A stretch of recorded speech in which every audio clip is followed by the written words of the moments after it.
Hi, welcome back to my channel. आज मैं आपको एक ऐसी ट्रेन के बारे में जानकारी देने वाला हूँ जो कि अम्बाला से चलकर पुरानी दिल्ली के लिए चलती है। ये ट्रेन, इस ट्रेन का नंबर 14522 है, जो कि डेली चलती है और ये सुपर फास्ट ट्रेन है।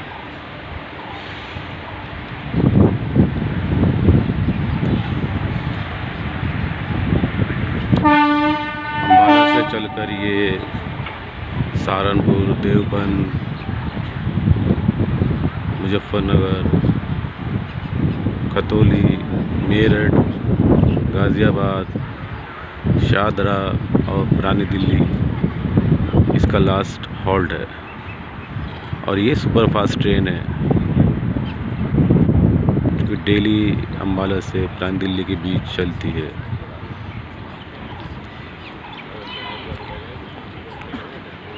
ये देखिए, हमारी ट्रेन मेरठ स्टेशन पर आ गई है। आज मैं आपको इससे यात्रा कराने वाला हूँ दिल्ली तक।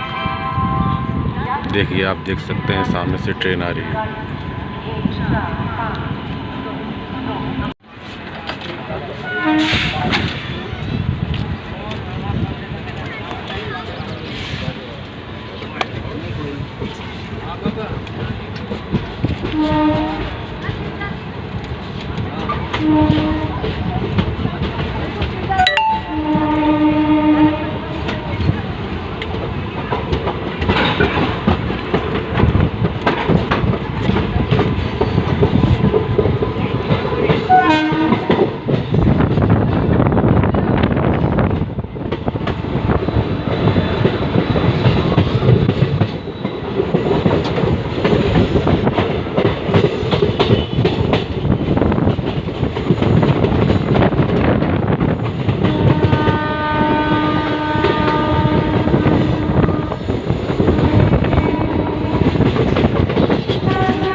गाज़ियाबाद पहुंच गई है और यहाँ इसका स्टॉप 1 मिनट का है।